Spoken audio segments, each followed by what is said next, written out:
we are going to introduce the mastermind behind the main sequence at last, and the EP Time Gardeners from a couple of years ago, and some of the ambient stuff that you've done. So, just introduce yourself. Kind of, I don't know when you started playing, what kind of that stuff.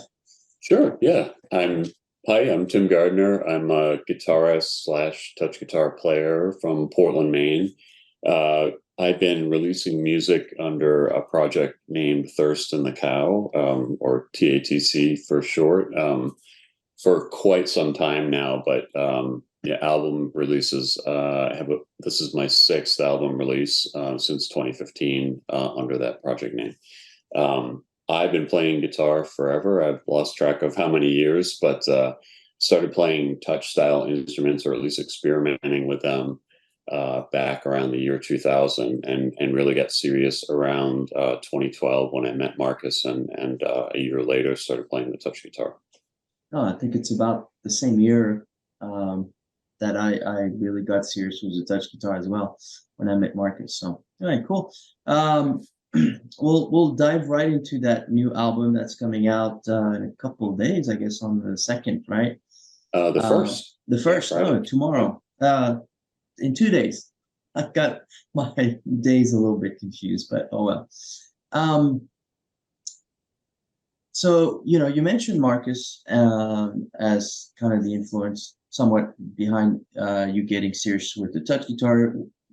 He was part of the cast on your EP from a couple years ago. So what Yeah. was his role for this one? Yeah, he was the producer for this album, and also for the Time Gardeners EP a couple years ago as well. On that one, he mixed and mastered it as well. Yeah, so Marcus has been a teacher and a mentor for me for the last 10 years. I've been taking lessons on and off, and done workshops with him. And he did that work on my last EP.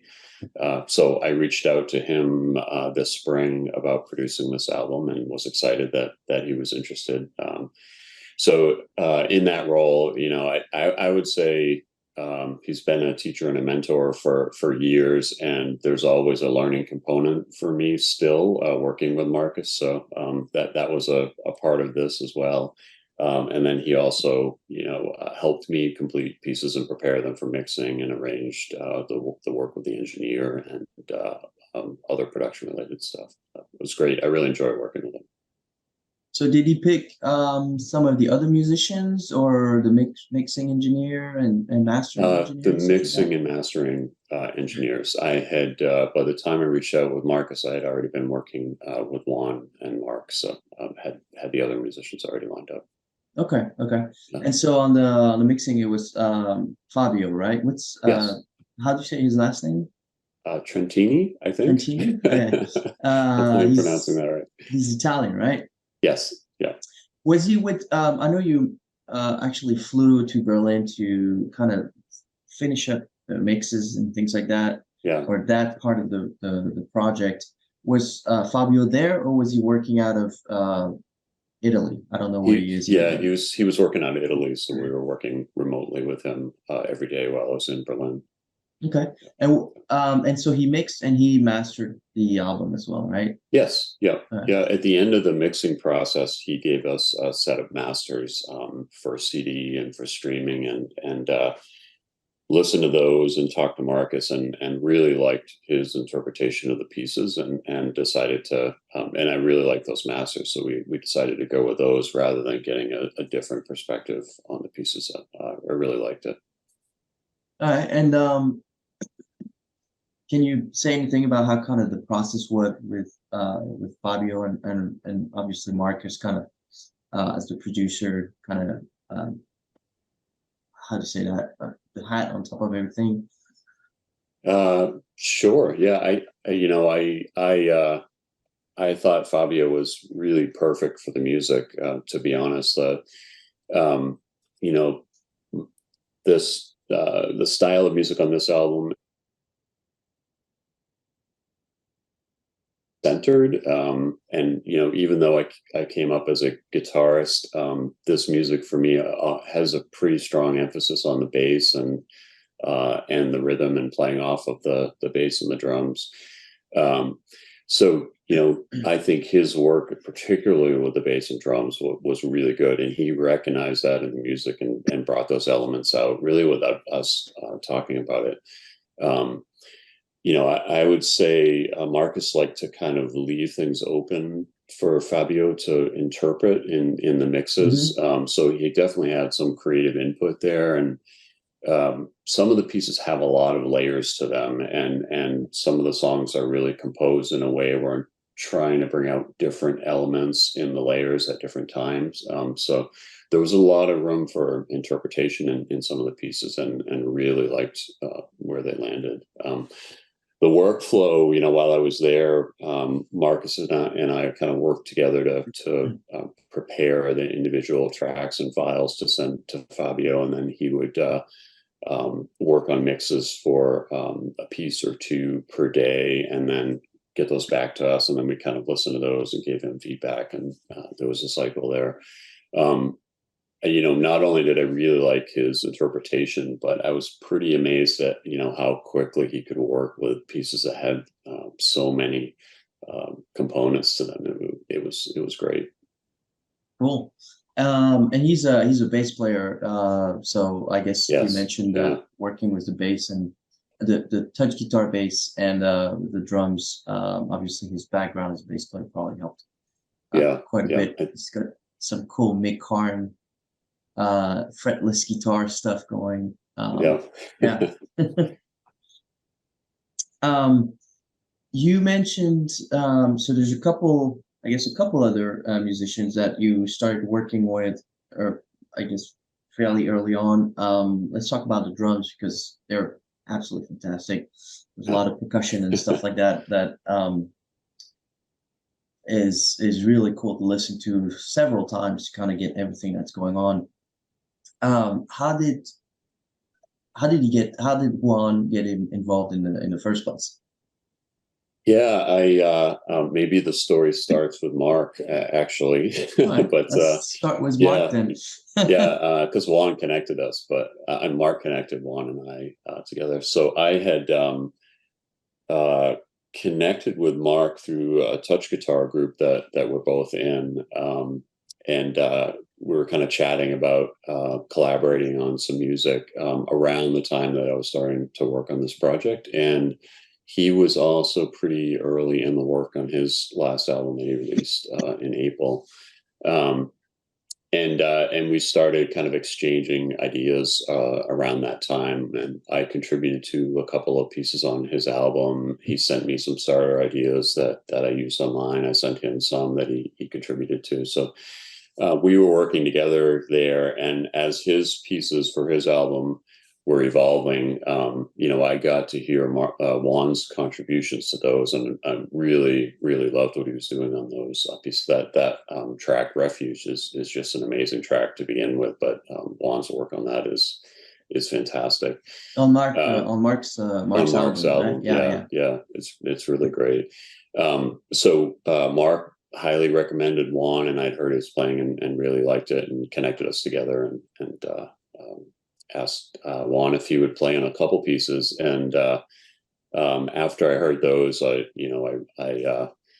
really wanted to kind of shift gears and have Juan play on all of the tracks that had drums on them, other than a couple of exceptions where I wanted some really glitchy electronic stuff that Mark did a fantastic job of. Yeah, Mark does some of that. Started out really thinking I would work with Juan on a couple pieces, and really loved what I was hearing, and expanded it from there. Yeah. Okay. And Mark was did a little bit of glitch drum programming, and I guess some keyboards, right? That's kind of yeah. There's a piece called Recoil that has a really cool glitchy electronic drum part that even though I went in the direction of having mostly acoustic drums on the rest of the album and percussion, and wanting those to be consistent. I just love the way that song sounded and fit in. and actually brought some of those drums back in the last piece on the album as well, that were from the work on that song. Okay. Um, Mark also in the very early days, he gave me some drum parts that were kind of starter ideas for a couple tracks, and were the drums for a couple of the tracks as well. So he contributed in that way as well. You'll hear a little bit of his drum programming in one piece. I'd say to some degree, some of that inspired a little bit of what Juan was doing, but he really kind of took that a lot further. So Mark, drum programming, early collaboration, and keyboards on some of the songs.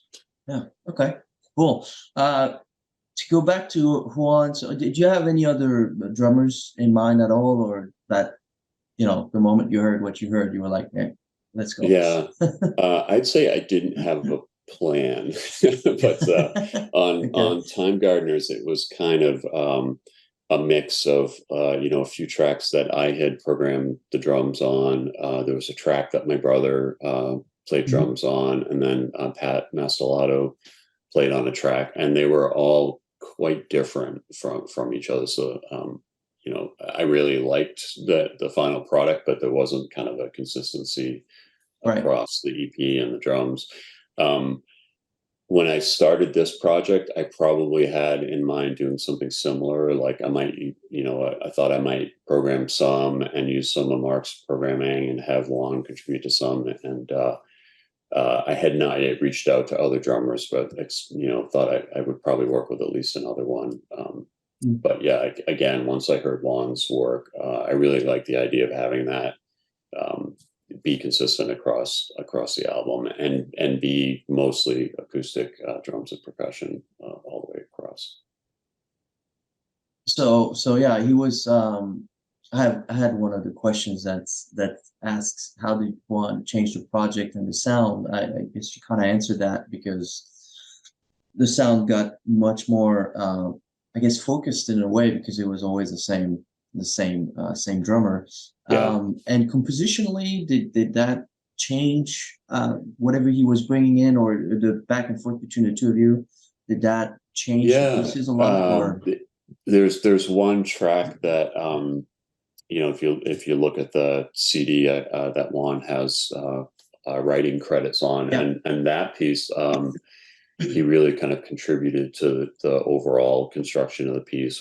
He gave me some feedback about the length of sections and some areas that would be interesting to add more to them. So for that one, definitely a contribution to the arrangement. And then on other parts of the album, pieces were pretty far along when I gave them to Juan, but there was always, when I got the drums back, there was always tracks that I re-recorded or added that were kind of reacting to what he did. So, there was also an influence there, maybe not on the overall arrangement, but on the kind of the direction that the piece was going.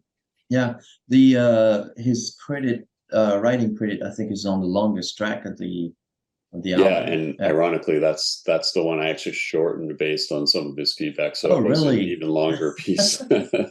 Yeah, That's interesting because I thought it'd be yeah, the opposite, where he had such cool parts that you actually made it longer. So yeah, that's yeah. that's fun. That's yeah.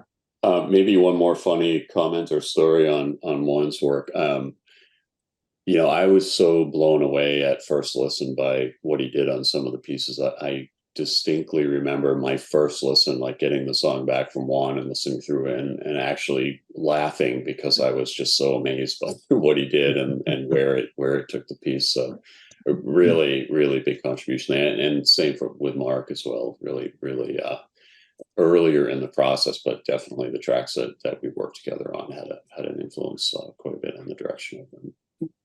Yeah, it's quite fun to have when you get tracks back and you're like, oh wow, this is so much more, not better, but just more than Yeah, what you expected, in yeah. a really cool way. That's a lot of I've had that experience too. It's quite enjoyable. And one last question for on Juan. I mean, how much Did you have like program drums that you sent to him, or notes where you're like, okay, I want kind of this feel there and maybe some percussion there and things like that? Or how did that, or maybe it was different on different tracks, obviously. Yeah, I would say it was a little different on different tracks, but really left a lot of room for him to do whatever he wanted that he thought was best. So there was really wanted his input on Mm. his creative input there on what he thought would be best. Some of the pieces where I like, there was the first full length track on the album, the second track, the fusion of heavier elements. That piece I had written uh, a program drum track, although I really didn't like it. I knew that was one of the first pieces I sent him. I knew I wanted to replace it, and we talked a little bit about really. Most of the tracks that had some program drums on them, I think one of the only directions I gave him was don't do your own thing. Don't try to match what's on here. But yeah, I mean, very little direction, other than maybe some of the feel of the program drums might have inspired a little bit of where he went with some things. There's a couple pieces where I think that was the case, but he really had a lot of sort of creative freedom to do what he wanted. It was great. All right, cool. Yeah. To continue a little bit in the vein of the compositional aspect of the album, do you have a particular way that you compose? I mean, obviously, some of the pieces are more, and you have some albums also that are ambient, and some of the pieces are a little bit shorter, kind of like in between, more composed pieces, I would say. So do you have like some things that you kind of always do, or is it Yeah. depends on the situation? Or Yeah, there's a little bit of variation there. Maybe at a high level, I have kind of two approaches. If it's Mhm. kind of a soundscape based piece, there's a technique I've been using on those types of pieces and on my ambient albums where I'll typically record a bass track with hardware loopers. So there's a lot going on in the track already. And then I'll kind of circle back and layer on some things in the same session, and then I'm done. I with the ambient pieces, I try to kind of complete them in one session, and then anything that I do after that is just a mixing or mastering, mixing, working on the sort of the overall sound of the track, but not additional overdubs. So that's like one workflow I have for the sort of core soundscapes or the pieces on my ambient albums. The soundscape based pieces on this album started like that, but for this album, I did sort of compose additional tracks and add to them to make them more complete pieces, and not like my other ambient stuff. So that's kind of one style if it's a soundscape based track. I'd say the other approach, it varies by song, but at the heart of it, I think I have a pretty improvisational based approach to composition. So it's really like a lot of trying different things, tearing pieces apart and rearranging them, layering on a bunch of tracks, crafting different sounds and seeing what works. Sometimes there's a plan. I'll go into a recording session, knowing that I want to do certain things. And then sometimes, it's really just playing along with it with different instruments and different sounds and seeing what makes sense to add. So you record a lot of your improvisations and kind of build And just build them up from there, right? them up. Yep. Yeah. Yep. Um, it's I can kind of hear that when I hear the album, and I was just curious on um I mean, what your approach is. It's always interesting to see what different musicians and artists, how you go through those kind of things, and also it might depend on the project. So Yeah. um Maybe a couple other things there. often I'll have like a structure in mind, like an arrangement, and I try to vary that in certain places. There are a couple of pieces that the arrangement and the structure was really inspired by electronic music that I like Aphex Twin might be a good example, where there's a lot of layers of tracks like on their own that are pretty repetitive, but it's the interaction between the new parts that are coming in and varying over time that kind of makes up um, the structure of the song. So a couple of songs were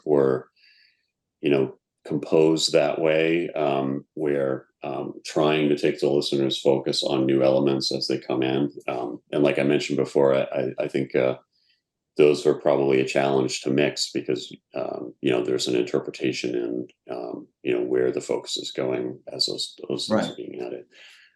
So there are a couple of pieces that were purposefully constructed that way, and then the parts that made up the piece were sort of improvisationally pulled together. But yeah, and so there's often a structure that's in mind, but a lot of experimentation to kind of pull it all together.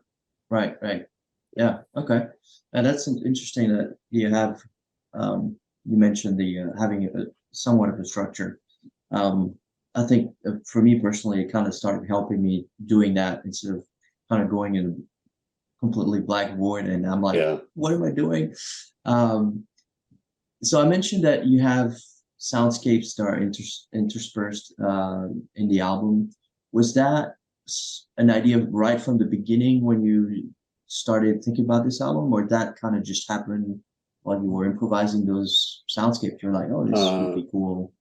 I think it was an idea pretty early on. Uh, I wanted to have some variation in like the style of the pieces and combine a little bit of the elements from my ambient albums with the style of music from Time Gardeners. Uh, I probably didn't have a plan in how many of those or what they would be like, but Right. I definitely there was one that I started with, and that was one of the goals. There's some shorter pieces on the album where they're there to kind of break up the flow, Right. and a change of pace, maybe a couple of longer pieces in one style, and then it's broken up with something else. But my goal with those was for them not to be filler pieces, but to be complete pieces on their own.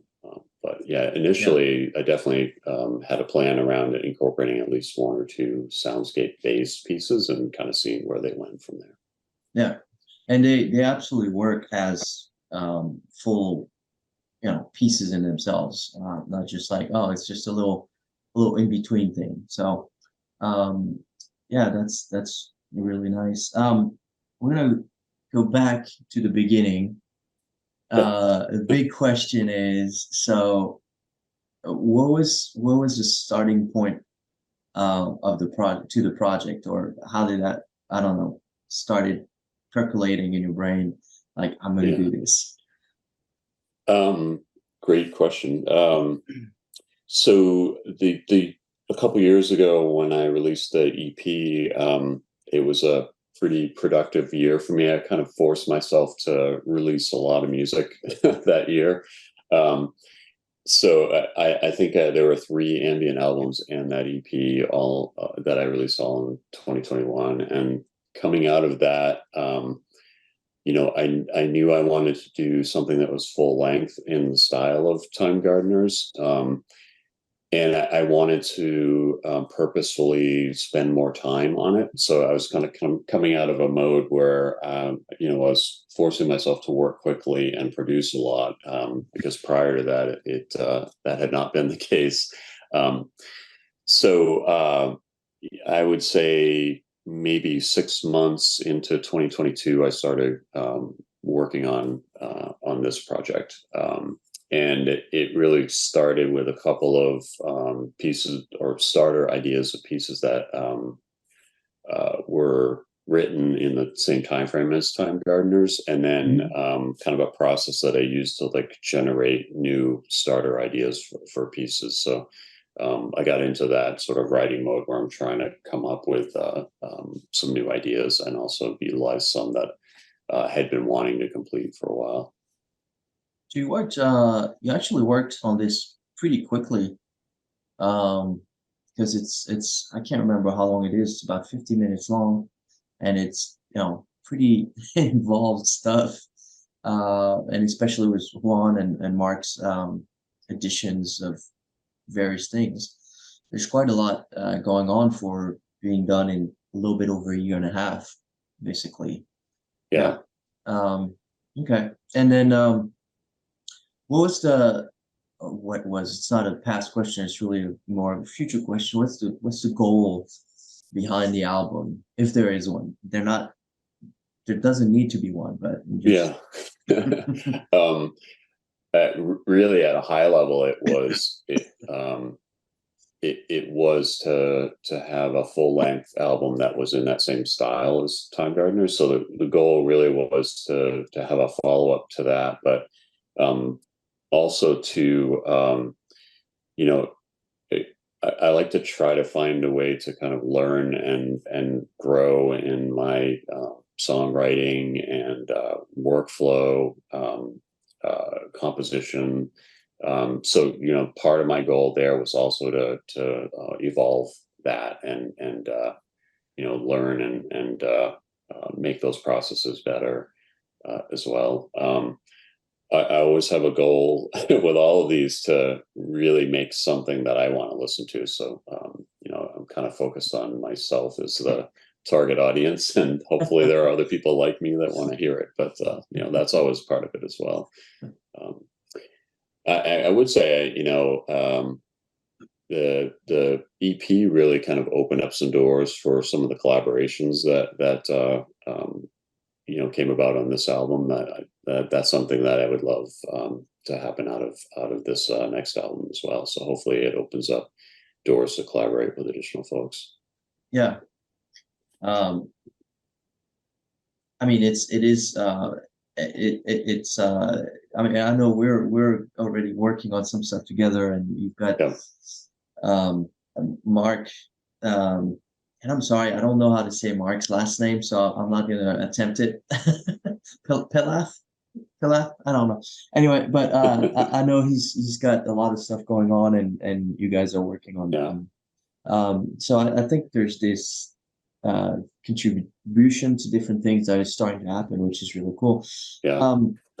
Are you, and also since we were talking about goal, is there a plan to maybe do some live stuff or put a band together to play this music live or anything like that? Or I would love to. I live in Portland, Maine, so I would say it's been a challenge to find other musicians in this area that are interested in playing music like this, and then you have sort of the challenge of venues in this area as well. So I would love to. I'd say I don't have concrete plans for that now. I'm maybe a little more focused still on creating, and it's a background plan to try to find some folks, at some point to perform some of the music. I have ideas on how that might work, but I don't have folks that I'm working with yet. not yet? Okay. Yeah. Let's talk a little bit about the touch guitar, since there's a lot of touch guitar on the album. I think all the bass lines are played on the touch guitar, right?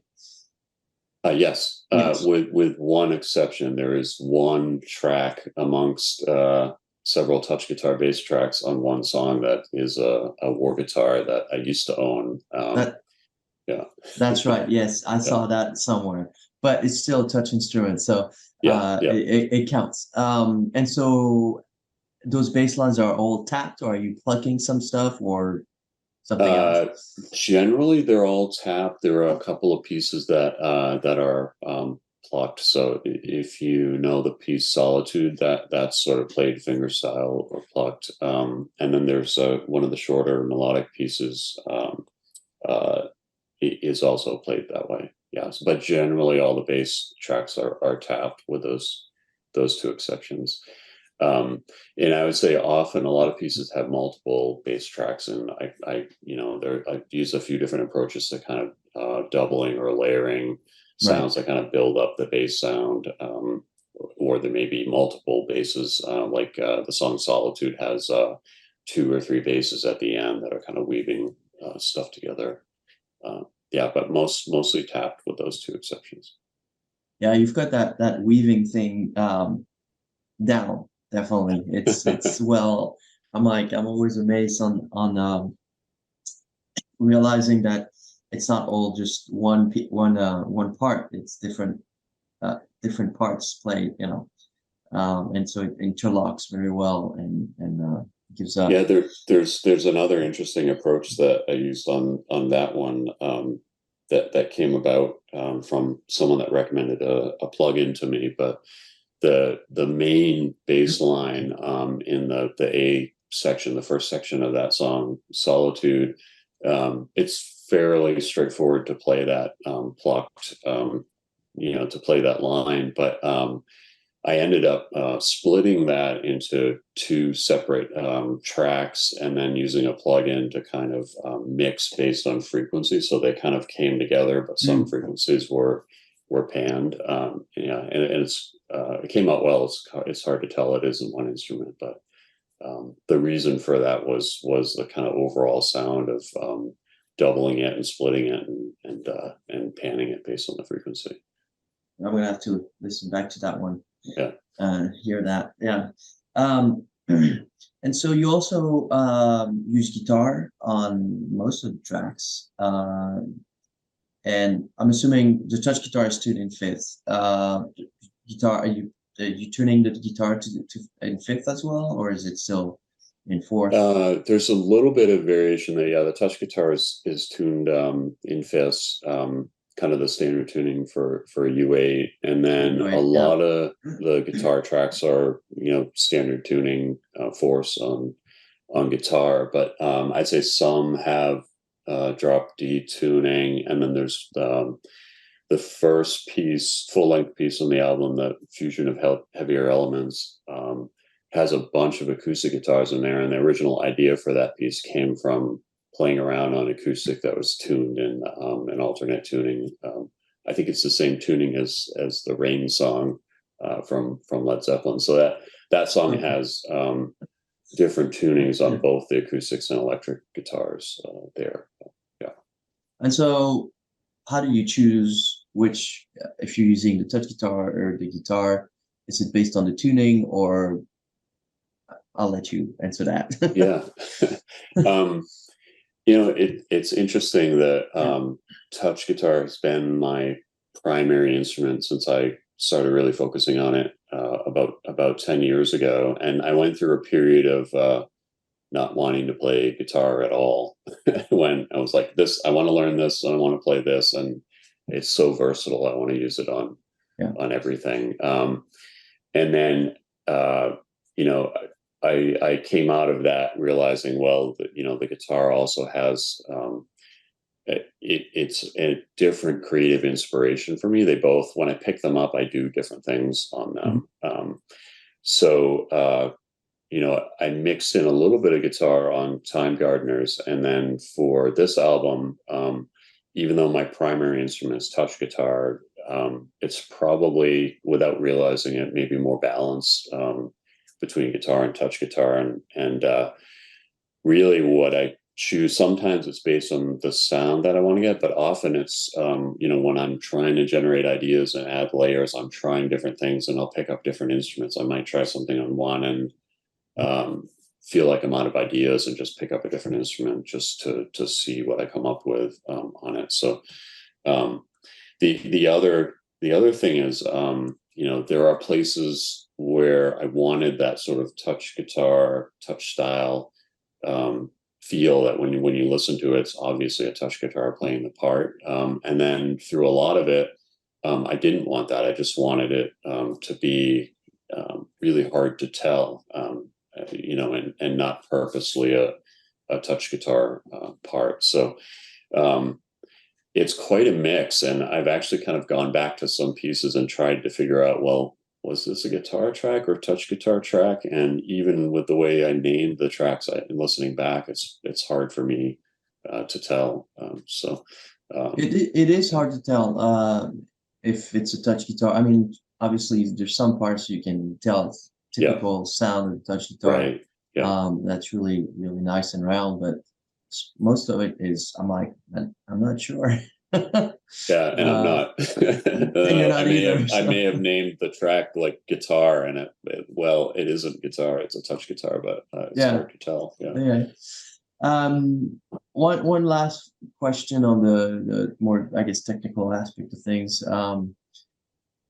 How do you choose your tone, and was it reamped at all during mixing or anything like that? Yeah, I could probably talk a lot about this one. The reamped is the easy question. No, I didn't actually. And I probably break a lot of rules by recording very wet. A big part of what I do is experimenting with sound, and I have quite a big setup with 25 or 30 pedals in my setup, and I really enjoy kind of playing around and crafting different sounds for different parts using that setup. And a number of them have some randomness to them. Like it's very hard to do the same thing again if you want to reproduce what you did on Right. them. And I really kind of like that unique nature of the sound I get out of doing that. So I don't reamp, and I do often record. A lot of what you hear is as recorded, and there may Mhm. be some compression and EQ and a little bit of reverb added for effect, but a lot of the sound was as it was recorded. So in that, I'm probably violating a lot of a lot of rules in how you work, but playing around with crafting sounds has definitely been kind of part of what I really enjoy doing for quite a while. Yeah, and you've got some great sounds. That's why I wanted to ask, because I didn't know if it was something that was added in the mix. You can add delays and reverbs and all sorts of things, or if it was like, okay, this is it, and you're gonna have to. The mix engineer is just gonna have to take it and figure out how to put it in the overall picture. Mostly that. I mean, there's some reverb and delay that's added in the Right. mix in some areas, but a lot of it is how it came off the board. Yeah. So now we've talked about the album and some of the technical stuff and all that. There's the final question is, what are the next steps for you? What's the master plan? Great question. I don't think there is a master plan, but um, you alluded to it earlier. I think there are 3 different collaborations in progress right now. So in the near future,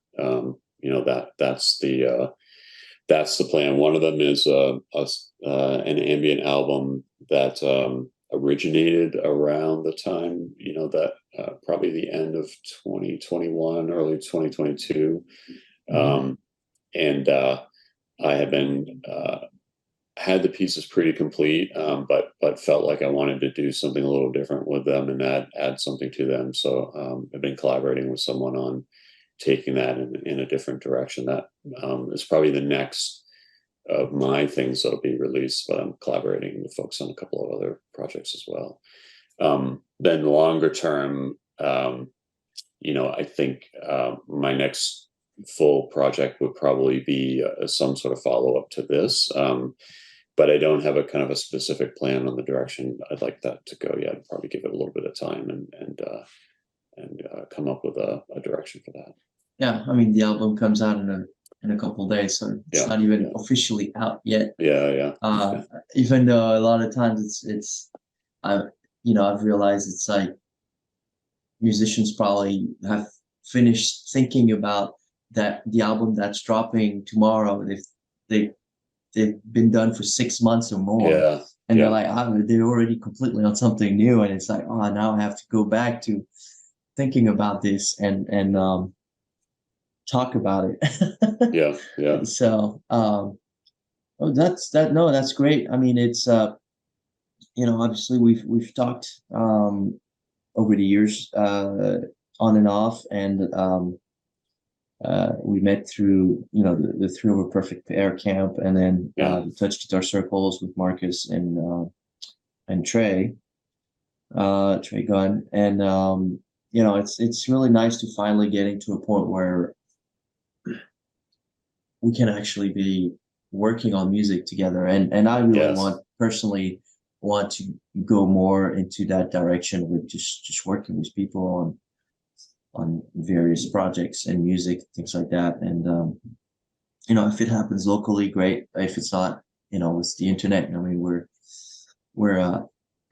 I don't know how many miles away from each other. We're on different time zones, and sometimes, talk with Europe, or and it works. Yeah. Yeah. That's the incredible thing. It works really well. So